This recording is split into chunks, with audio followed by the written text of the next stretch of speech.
The following is a special presentation of iRacing on LSRTV, your home for sim racing.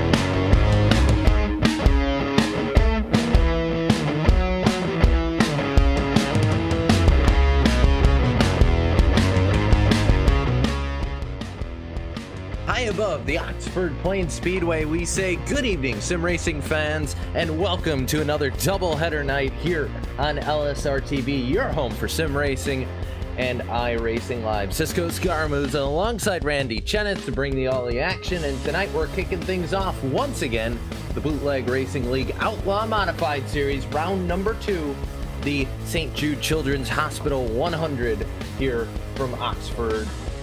And Randy, looking forward to a fantastic night tonight. Of course, cars back on track. We saw this series debut on LSRTV 1 week ago, and we're back and getting ready for 100 more laps of modified action.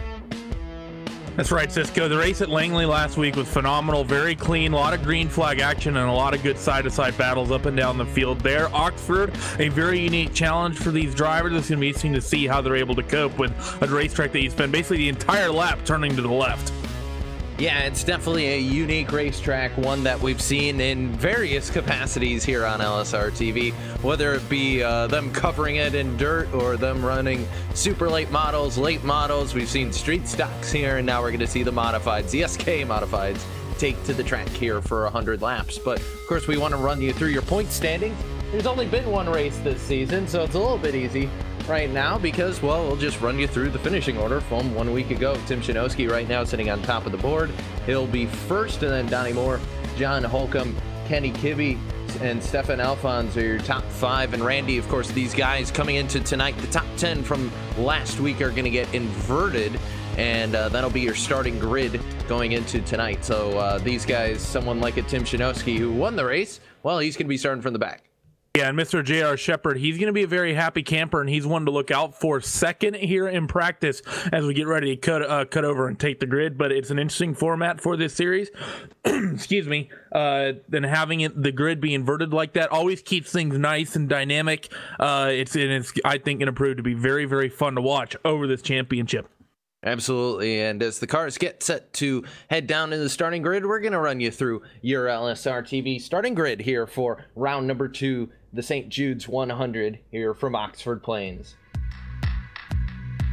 Right now, starting on pole, you mentioned it, J.R. Shepard. We talked about him. Of course, the invert's going to give him pole. Second going to go to Mike Allen. Third going to go to Matt Shinowski. Fourth place starter going to be Mike Holloway. Fifth, it's going to go to Stefan Alphonse.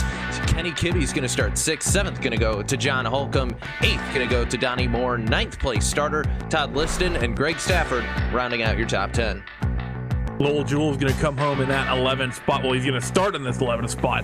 Brian Fenn in 12th, Charles Lahr 13th, Dustin Powers 14th, JJ Garrett 15th, and Kurt Smith, he'll round out the 16 car field.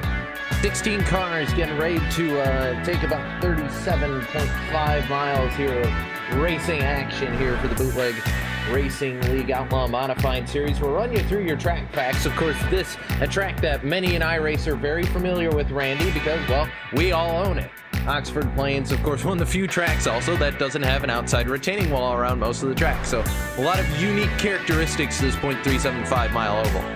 Yeah, and one of the other things that's interesting, you look on that front straightaway, you're actually going to watch these cars. They're only going to get to about the middle of the track. You get too high up the racetrack, and then the closer you get to the wall, the track actually flattens out a little bit, so you get a bit of a shelf effect all the way around this place. We're going to look for cars to run very, very tight lines, and like I said, constantly turning this car to the left. Very little time spent with the wheels straight, if any at all, and that's going to make things very, very difficult for these guys over 100 laps of action as we get ready to go green.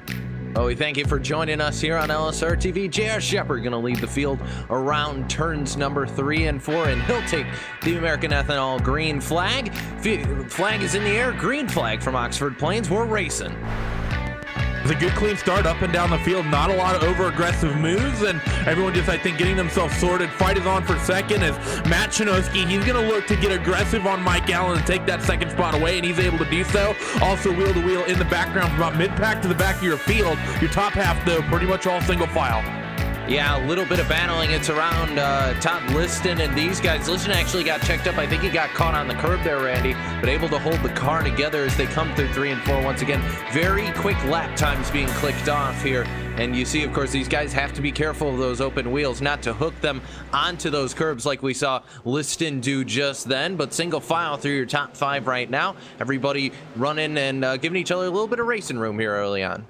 I think it's I think it's single file through your top 16 right now. I don't see any side-by-side fights. Everyone's straightening themselves out here really, really early. And talk about the inside curb, Cisco. It's sort of the opposite of what you get at most of these oval racetracks. Most of the racetracks, they have an apron where it just sort of flattens out, and you can sometimes put the inside wheels on that and help loosen up the car if you're fighting a tight race car. But here tonight, you actually get a bit of a curb effect like you would on a road course, but except it's very, very sudden. It's very tall, and you clip that curb, and like we saw just a few moments ago come from Todd Liston, you clip that, it upsets the car. That's an easy way to drop a couple spots. How about a little bit of a battle for 4th right now? Mike Holloway and the 31 machine stuck on the top side. You mentioned the shelf effect. He's got to be careful that he doesn't get freight trained up there. The Hooters entry, and now Superflow. That's Stefan Alphonse on the bottom. The, I guess, Cole Trickle looking machine trying to make the freight train happen. But Holloway doing an excellent job. He'll be able to actually hold on the top side. So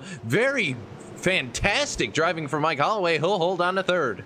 Yeah, fantastic by him indeed. Getting to the top side, working that momentum, and able to carry that speed into 1 and 2, able to get clear. Mike Holloway showing some impressive pace right now. He's already broken away from Mike Allen. He's a full 10th quicker at the end of that lap, and that was the lap where he was finishing that job done on that driver. Now he's reeling in Matt Chinoski. So Mike Holloway showing impressive speed here, reeling in your 2 leaders out in front.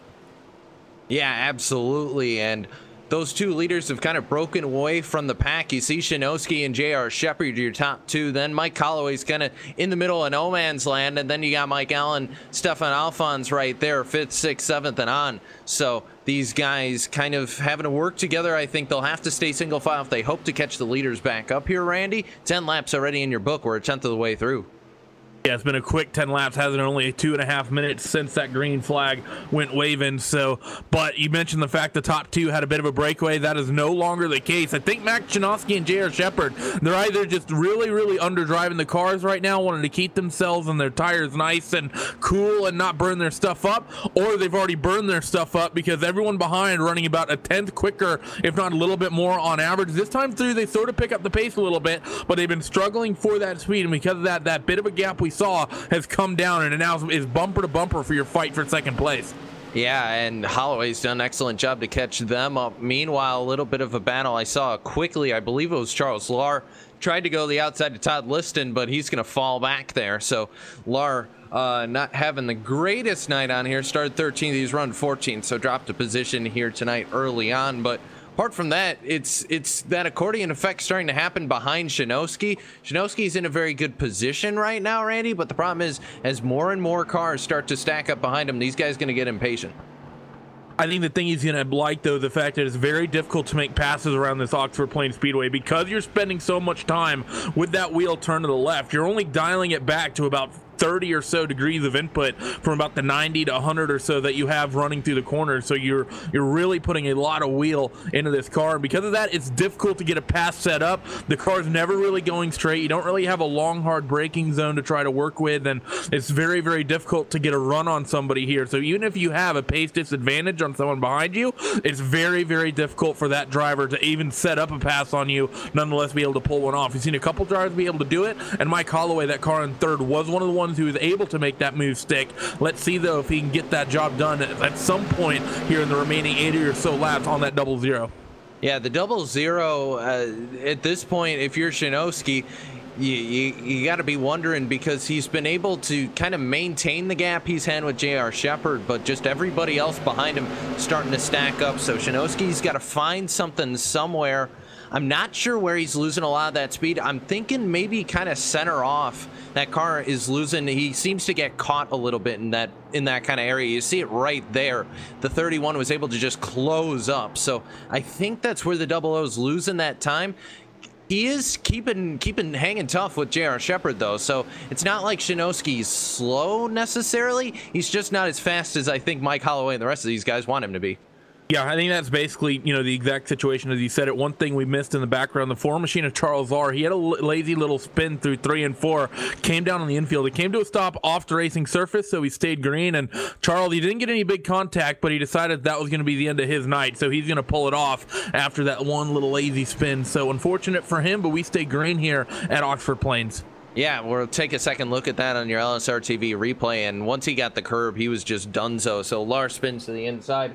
Luckily didn't hit any of the dirt mounds that line the inside here of the Oxford Plains Speedway, because if you do that, you're going to launch the car and probably destroy whatever suspension you got left. Meanwhile, outside, number 13, Stefan Alphonse, the Superflow machine, going to try and make things happen, and not going the way necessarily he wants it to, but he's going to continue to hang tough up there, trying to get past Mike Allen.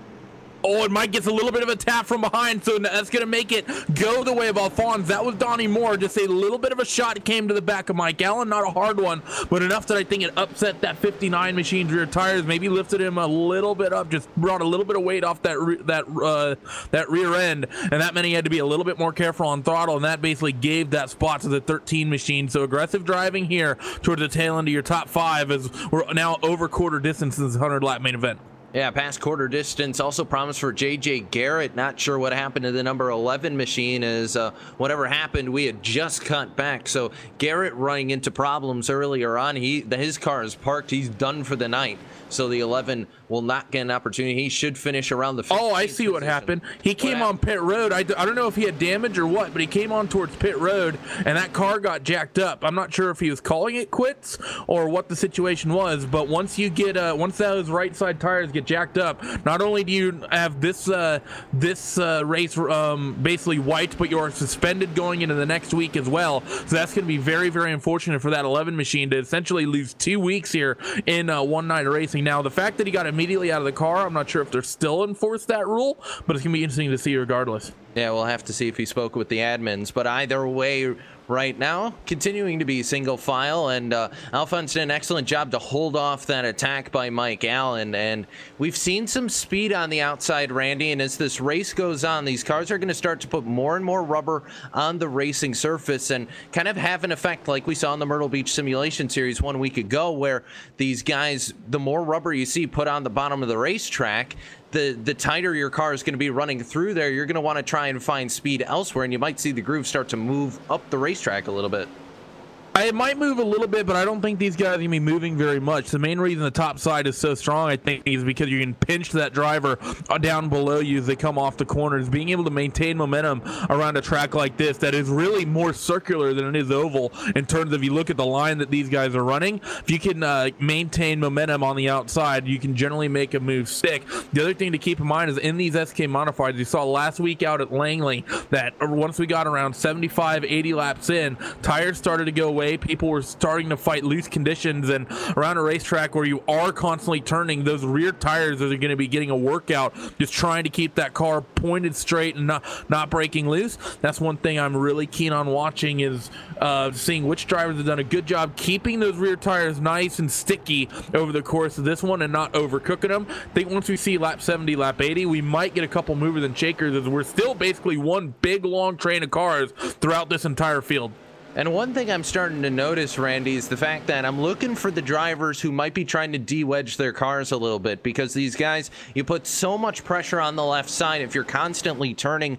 I'm looking to see if any of these guys are trying to straighten out the car on the front straightaway when they can, to maybe take some of the wear off the left side tires, but you don't really have the ability to do that a whole lot here at Oxford, because as you mentioned, it's basically like you're always turning. It feels odd when you're driving it, but if you also develop a loose condition, that could just go from bad to worse, because you never get a straightaway to really correct the car.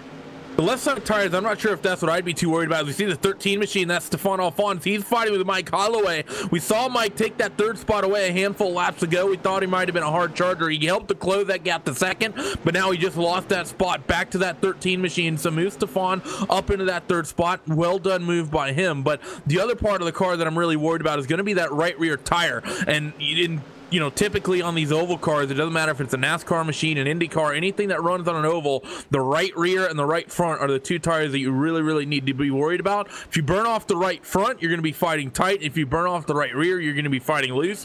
Around a racetrack like Oxford Plains, I don't know which you'd rather have. Yeah, no kidding. I don't think you'd want to have either. You'd like to have your car nice and comfy. So either way, as it sits right now, Donnie Moore starting to attack a little bit and going after Mike Allen. He had an opportunity to jump to the inside, didn't take it, as we're seeing side by sides. Greg Stafford up on the top side, getting passed right now by Dustin Powers, the 25, and Lowell Jewell trying to make it 2 in a row there. The little bit of contact actually between the 88 and the 5, and the 88 gonna fall out of the line there, and promise with Stefan Alphonse. Yeah, not sure what happened to Alphonse. I was watching that fight a little further down the field, so gonna have to see what happened to that 13 machine, but that's gonna be unfortunate for him. Not actually sure what happened. Might be technical issues with the 13.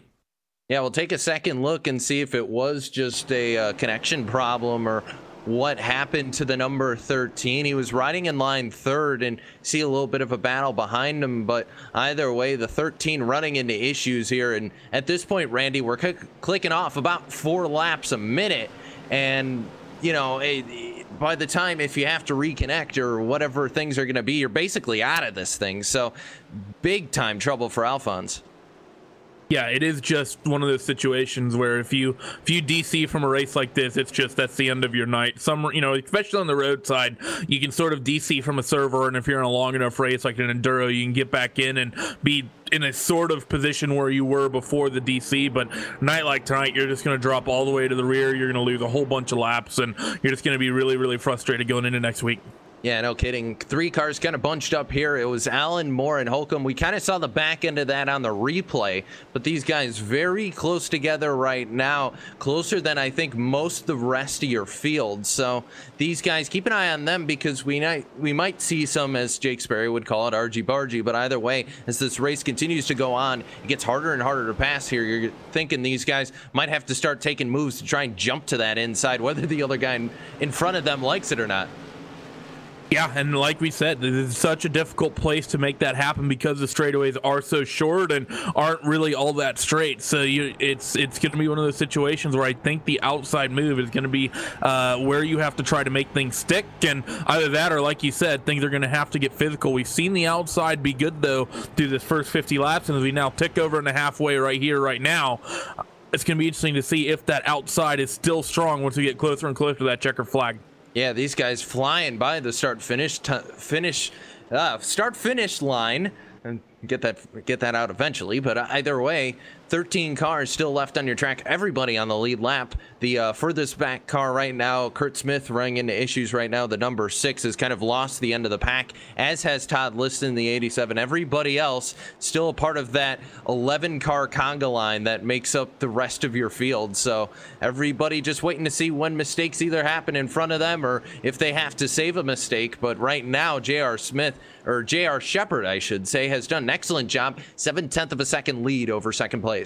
Yeah, he's not really been running away from that driver of Matt Chinoski. He's not done it in bunches. He's just done it little by little over the course of this 54-lap run, and that's really paid off for J.R. Shepard now that he has a nice little buffer over that 00 machine, and that's going to make things difficult as we get closer and closer to the end of this race, because I think it's going to get really difficult to reel in a gap and then have to make a move. We see a little mistake. Yeah, I see a little mistake from Donnie Moore behind. That was actually, I was looking at Kurt Smith, the number 6, ended up in the wrong place on the racetrack. He was out in the fields off of turn number 2. Gonna take a second look and find out what happened to the 6 car. He was kind of at the back of your field here, so we'll wind back the camera and find out what happened to the 6. But we saw the leaders coming off at turn 2, and he was out in the dirt a little bit, and looks like car just got loose under him coming out of turn 2 and went into turn 3 the wrong way, and it ended up by the billboards over there. That's not fun. Yeah, that's not a fun place to be at all, not where you want to be, but that's an interesting talking point. We talked a little bit about keeping your tires nice, and we've gotten a lot of mileage on these cars now, and going to be interesting to see if people really start struggling with that. That 6 machine of Kurt Smith, yeah, he was a bit off the pace and he was well down the order, but he's sort of the first one to fall victim to the tires. We got a car loose in the background. That was the 69 machine of John Holcomb. He got a big wiggle to 3 and 4. Not sure if he had help, but I think there was just a change of position with Kenny Kibbe there, bit of a shuffle there as well, as people were trying to get out of the way and not catch him, and he just lost that car all by his lonesome and lost a spot. Yeah, he is got very loose there. Has fallen back to 7th. So Holcomb's going to have to do everything he can to make his way back up through this field. Meanwhile, a little bit of a battle. Mike Allen going at it with Mike Holloway. So the two Mikes right now, they were a little bit close together there. They're kind of spaced out a little bit. I'm looking for kind of the smaller gaps in your field. Another small gap actually is Lowell Jewell, who nearly tagged the rear bumper right there of Dustin Powers. He's right there. So if Powers makes a little bit of a mistake, Randy, that'll be an easy spot for Jewell. Yeah, and you'll want to take the easy spots whenever you can get them here. It's still Dustin Powers doing a good job at recovering after that little mistake to not make another one and not give a spot to Lowell Jewell here. So doing a good job just managing himself, keeping himself good and mentally straightened out so he doesn't fall into one of those tracks. Oxford Plains, it is definitely one of those racetracks where if you sort of get into a rut mentally, or if you start getting a little bit tilted, as they might say at the poker table, it's easy for those mistakes to start racking up. Well, I guess you could also say it's a little bit like pinball, because if you get too tilted, the game will not end well for you. So we'll have to see these guys. 36 laps to go at the line, and J.R. Shepard's, who's been having a little bit of a connection issue here, kind of ongoing. We're seeing that car warp around a little bit, is continuing to lead the race. So if you're Matt Janowski, you're kind of stuck between a rock and a hard place, Randy, because you can't really do anything with JR at the moment. So you just sit and ride and just wait to see when that opportunity presents itself. And at Oxford Plains, that's kind of been a long story of this racetrack, because it's so hard to pass here, especially in these SK modifieds. Yeah, right now if you're Matt Janowski, you're watching that that 98 machine of J.R. Shepard out in front of you. You see that car blinking more than someone with a nervous tick, and maybe just hoping he can get gifted that lead relatively easy. But for J.R. Shepard, he just has to try to cruise out there, maintain this advantage, and hope that he doesn't come up on lap traffic or anything, because when you start having issues like this, it becomes a bit of a lottery when you get around other cars. So you want to try your best to be out on the racetrack all by yourself. He's got a good gap to the car behind him to maintain that, and really there's not many. I don't think there's any car that's in the same area code as J.R. Shepard in terms of lap cars, so we should be fine for him through these last 30 laps unless we get some sort of issue. Yeah, and do want to note, Stefan Alphonse has reconnected to the server, but Randy, there might be an issue here, because if he did in fact blink out, that does reset your car, and I believe that does count as taking tires. So I'm not quite sure how that'll work for the 13, but either way, looks like he's just going to sit on pit road for the remainder of the event. Yeah, I don't think he's really in a situation to really pick up any spots, because we're under 30 laps to go and he's already 26 laps down. Really, it only has to be another lap or so and he wouldn't gain much. The 6 machine of Kurt Smith is the only position I think he's going to be capable of jumping. And here in a few laps, it's mathematically just going to be that simple. He's not going to be able to jump anyone else as we are approaching 25 to go. Yeah, 25 to go, coming up here in about 3 laps, and Janowski right now is still sitting behind J.R. Shepard, waiting for his opportunity. Close battle right now is Kenny Kibbe, John Holcomb, and Brian Dean right now. That's for 6th, 7th, and 8th. As well, throw Donnie Moore in that one, so I'd say top 5 through top 8 or so are all very close together. As maybe the 69's starting to get a little bit friendly with Kenny Kibbe there, and time's starting to run out. Randy, you got to start making moves soon. Yeah, John Holcomb, we saw him make that mistake about 20 laps ago, and he gave that spot to Kenny Kibbe, and you can tell that he really, really wants it bad, and he wants to try to start fighting with that 26 of Donnie Moore. John had a fun fight last week with Donnie Moore at Langley, and it's just one of those situations, isn't it, where I think the 69 machine is quicker than the cars in front of him, but just no way to make a move stick around this Oxford Plains, not right here, right now at least. And it's frustrating because you know you have a faster car, as we're watching right now Shinosky and Holloway, because Holloway is closed in on the back bumper of the 00. And it's frustrating because you know you have a faster car, but especially here at Oxford, I think more than a lot of other racetracks, you can't do anything about it. You don't have a straightaway that you can maybe try and get a better braking play or better braking spot at. You can't outbrake them. You can't really out corner them because you're kind of stuck in the same line. So it's frustrating as a driver. You're gonna get frustrated, but you can't let that affect your driving because you could easily make a mistake and just as easily give up that spot. Yeah, it's just one of those situations where you either have to get physical or you have to roll the dice and try to move to the top side of the racetrack and see if there's anything going up there. That's really the only two options you have. And right now, if you're any of these drivers, if you even think about hopping up to the top side of the racetrack, you immediately drop a couple spots. But John Holcomb, he's going to make a move. I think Kenny got a little bit of contact with Donnie Moore going down into the front straightaway. And because of that, 69 and John Holcomb going to look to the low side through 3 and 4, and he's not quite clear. Now he has the job done. Is Kenny Kibbe going to lose another spot though to Brian Den, who's lurking behind? He's down on the inside. 14 machine. He's going to get freight trained, I think, a little bit here, Cisco. Yeah, and unfortunately, it was, you mentioned the contact with Donnie Moore, and it, I think, just upset the number 14 of Kibbe, and Kibbe falls back even more. Now under attack from Lil Jewel. That'll send the 14 packing back to 9th place, and talk about a move backfiring on you. Kenny Kibbe is not at all going to be happy with that. He was going to try and make a move to pass the car in front of him. Next thing he knows, he's wound up 3 spots back behind where he was. That's, like you said, very, very frustrating. As Holcomb showing his pace, he gets very close to being able to get underneath Donnie Moore, and he was about to have a better run off the corner, but he had to sort of back out of it. So Donnie Moore, he needs to be careful because that Planters number 69 machine is very, very close to the rear end of that 26 car, and I think John Holcomb may be one of the quickest cars out there on the racetrack right now, but certainly the quickest of all the cars in this little pack. Holcomb's not ready to wait any longer because 15 laps to go. Holcomb wants to go. Another bit of a tap there, and he's going to look to the inside this time, and he's got to be careful he doesn't hit that curb on accident, but he will get past Donnie Moore in the 26. Moore, though, able to drop in. Excellent defensive block there. No, he's going to get turned and tapped by Brian Dean, the 23. The 26 will get shuffled down a line. Cannot save it. He's still loose. They're going to go 3 wide possibly. Now he's got it. And he's still fighting loose. I don't know if something's broken on that car or what, but he spent so much time at the last lap and a half sideways, did Donnie Moore. He did a good job to hold on to that and really, eventually catch that car and keep it underneath him. But he's either roasted the tires or something's broken on that race car. So for him, he's just going to have to try to sit in that 6th spot and try to maintain it. John Holcomb, I don't think he's any way he's going to be able to reel in Mike Allen out in front. And that 2-car battle has turned into a 3-car battle between Shinosky, Holloway, and Allen.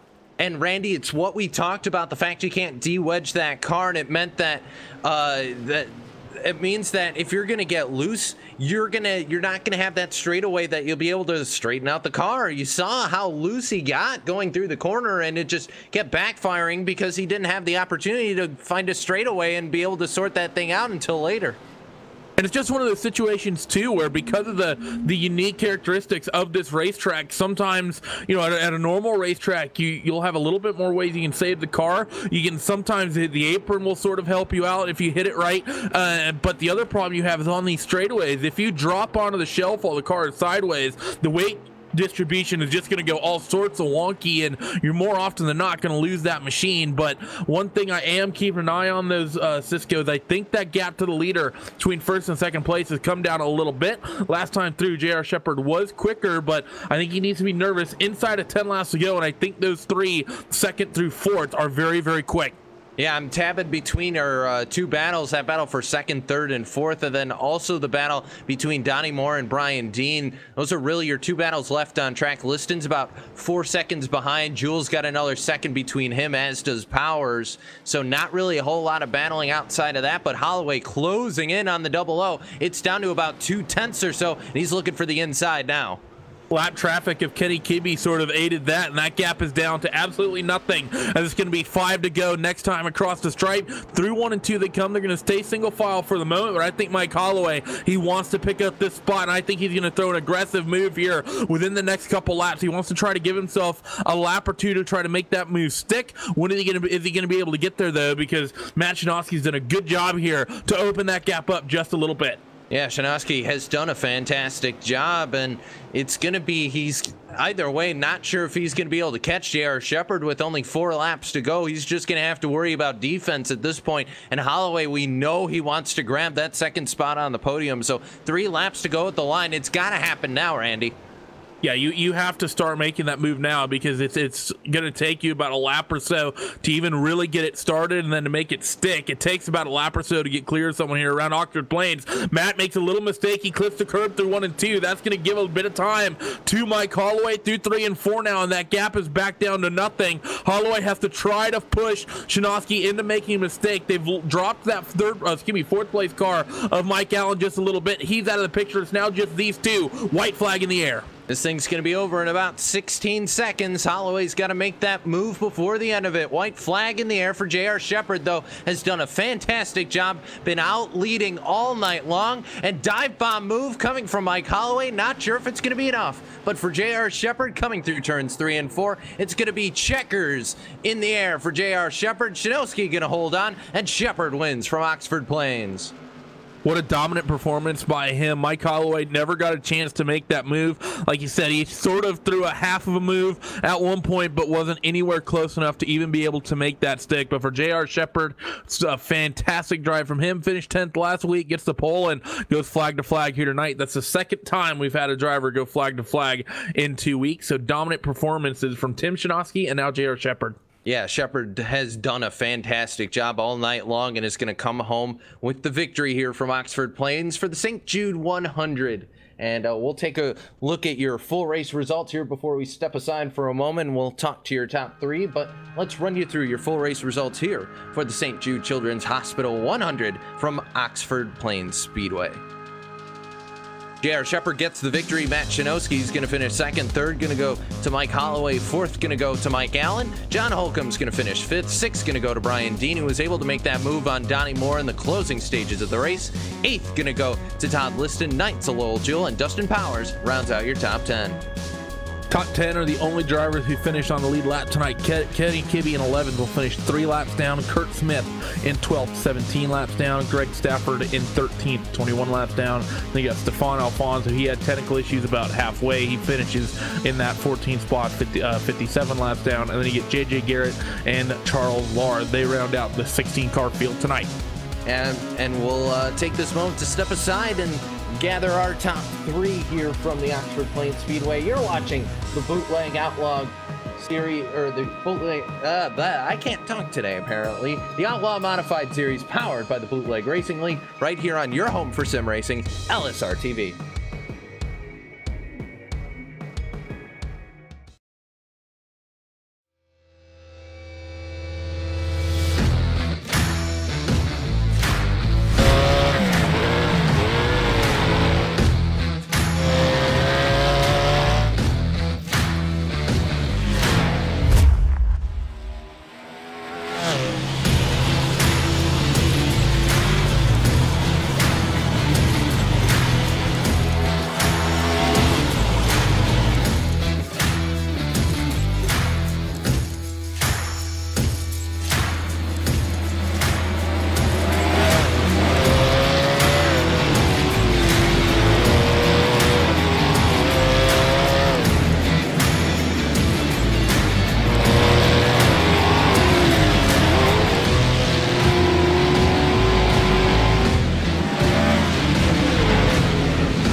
This broadcast is the copyrighted work of LSRTV and may not be rebroadcast, retranslated, or used in any form without the express written consent of Live Sim Racing LLC and iRacing.com Motorsport Simulations. LSRTV would like to thank you for your support, and we hope you enjoyed tonight's broadcast. Live from Victory Lane here at Oxford Plains Speedway, you're watching the Outlaw Modified Series St. Jude 100. We've just wrapped things up here on track, and that means we're going to send it down to Victory Lane and catch up with the driver who went flag to flag here from Oxford Plains. J.R. Shepard gets the victory, the number 98 quick lane Ford. And J.R., it was a fantastic run for you, dominating performance. Talk us through it, man. Yeah, it was a good race, tight field. I'm very surprised that we really didn't get to lap a whole lot of cars tonight. But yeah, everybody did a great job. Green flag racing. I mean, that's an exceptional race, I think. Yeah, you guys did not have a caution all night, and outside your top 10, all finished on the lead lap. Couple issues, but apart from that, everybody was awesome. And you, my friend, were, I would say, for a vast majority of this race, at least 3/10 up on the field. Your car just looked fast tonight.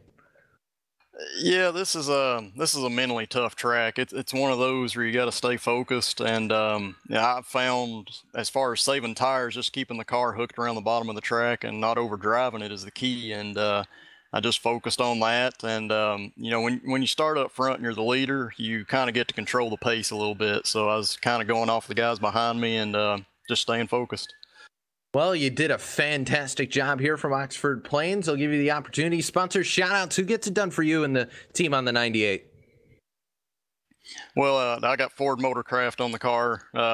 Just a big fan of them, and especially the Wood brothers. So I like to run this paint scheme when I can. And I want to give a shout-out to Mike Holloway and Matt Shinosky for running a good race tonight and being back there. And also to Lil Jewel for this Bootleg Racing League. It's a lot of fun to come out here and do this on the weekends. Well, I'll tell you what, I had my Mustang shirt on, so I guess I gave you a little bit of good luck. But, JR, congratulations on winning the St. Jude 100 here at Oxford Plains. We'll see you next week, my friend. Hey, thanks, guys. That'll be your winner here, J.R. Shepard in the number 98. And Randy Cheneth's caught up with the guys who finished second and third. First up, it's Matt Chinosky with Randy Cheneth. Yeah, I'm stood by with Matt. Matt, we saw Tim win last week, but we get another Shinosky in the podium here tonight.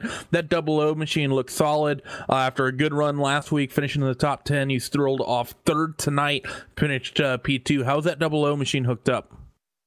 Well, it was pretty good the first half of the race. The second half, it got real loose on me. These cars tend to do that. They don't have enough grip in that right rear tire. The right rear tends to give up on these things, but it was a pretty good race. You know, Oxford Plains always a unique racetrack. You spend so much time just with that wheel to the left. Really don't have a straightaway to ever make moves and set stuff up. Would you say it's a very easy track to defend at, where you can pretty much just constantly be looking out that windshield and really not worry about what's happening in your mirror so long as you just keep a good, consistent line and consistent pace? Or do you think you always need to keep that eye out watching for someone to throw an aggressive move because it's so difficult to make passes here? Well, those are both good points. You're absolutely right on both. If you can keep it down low on against the curb, and then it's tough for anyone to make a move on you. But then because of that, sometimes you do get those guys making bonsai moves. But everyone was very well behaved tonight, I thought. So we went caution free. And talking about that curb, because that is another unique aspect of this racetrack. Most of the ovals, even on these relatively flat short tracks that you guys will be running, you get a bit of an apron effect where you can sometimes use the apron to loosen the car up a little bit, but generally if you get down there, it's not a huge worry. The tracks just aren't steeply banked enough. It's a bit of a unique difficulty here having that curb. What is different in terms of how the car responds if you clip that curb versus if you clip the apron on a regular racetrack? Well, I guess it's hard to describe. I guess you kind of do get loose on either way if you clip the curb or on an apron on another racetrack. But it's just a unique challenge to Oxford. Well, thanks for joining us, Matt. Congratulations again on a strong second place finish tonight. That double O machine looked good from the drop of the green flag. Before we let you go, any shout outs? Who would you like to thank? I just want to thank Lowell for putting the league on, and you guys for doing such a good job on the broadcast. Thank you very much. Thank you. And then now moving over to the third place driver, I'm stood by with that number 5 of Mike Holloway.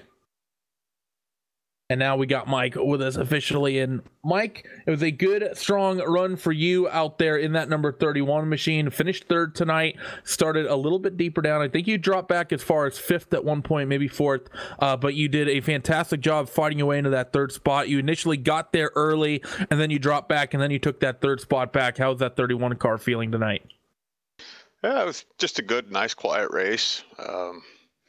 Given my history with this track and this car, I'll definitely take it as a moral victory and move on down the road.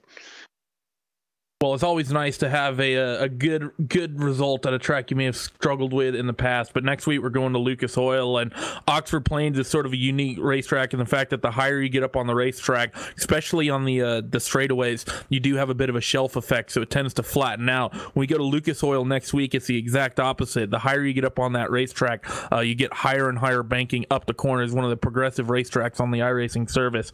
What are some of the unique things you're going to see in that Lions Club 100 in 7 days time versus what we saw tonight here at Oxford?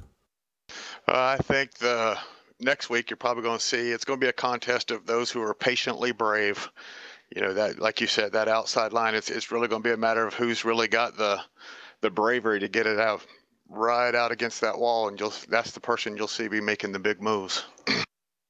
Well, you were the one making the big moves tonight for sure in that number 31 car. You had a couple fantastic fights. You fought with Mike Allen for a while. You fought with that 00, and you fought with Stefan Alphonse. Like I said, you dropped and you swapped that 4th and 3rd spot a few times tonight. But it was overall a very strong night for you, Mike. 2 good results in this championship thus far. It's his first 2 weeks. Before we let you go, though, any shout-outs and anyone you would like to thank after a strong night of racing tonight? I'd just like to thank all the competitors at BRL. I love racing here. Everybody's fun to race with, and thank Lowell for putting this on for us. It's a good time. Thanks for joining us, Mike. Hope to see you run strong next week at IRP. All right, thanks, guys. Cisco, that's going to toss it back over to you. And yeah, just starting to wrap things up here from the Oxford Plains Speedway. But final thoughts, Randy, before we close the book on tonight's broadcast. It was a J.R. Shepherd kind of night, I'll tell you what, and dominating performance, like you said. It was, typical Oxford Plains. Oxford, although it's a difficult racetrack to race, because of the way it's difficult, you don't get a lot of cautions. So we went green from green to checker. No cautions along the way. Not a lot of big aggressive side-by-side fighting, just because the track really doesn't suit it. It's so difficult to make moves. It's really what I expected here coming into Oxford Plains, and going into IRP next week. I'm expecting a little bit more aggressive racing. I have a suspicion these guys will be running the middle of the top groove out there at IRP. That's typically what you see around that racetrack with the progressive banking, and that's going to be an entertaining one, seeing which people can make that bottom groove work, and if anyone can make that bottom groove work and set passes up down low. Well, I'll tell you what, as we begin to wrap things up here on LSRTV, well, we're not done tonight because the racing action has not finished this evening. Of course, doubleheader night. We're heading over, coming up to the Myrtle Beach Speedway. So 2 short tracks tonight. That'll be for the United Sim Racing BNC Lawn and Landscaping Truck Series for their Myrtle Beach, the second short oval on the calendar for them. That's going to be a lot of fun. And for more racing action, of course, head over to livesimracing.com for our full broadcast schedule on the week, including races nearly, I believe we're going to be going a full 7 days next week. So Sunday, of course, I'll be heading back home. But apart from that, lots of racing action left here on LSRTV. But of course, we want to thank you for joining us here for LSRTV's coverage of the St. Jude's Children's Hospital 100 here from the Oxford Plains Speedway. For everybody behind the scenes, Evan Pasota, Laura Lawson, DJ Line, myself, Cisco Scarmoose, and Randy Cheneth, we're saying good night from Oxford Plains Speedway. We'll see you around the turn right here on LSRTV, your home for sim racing.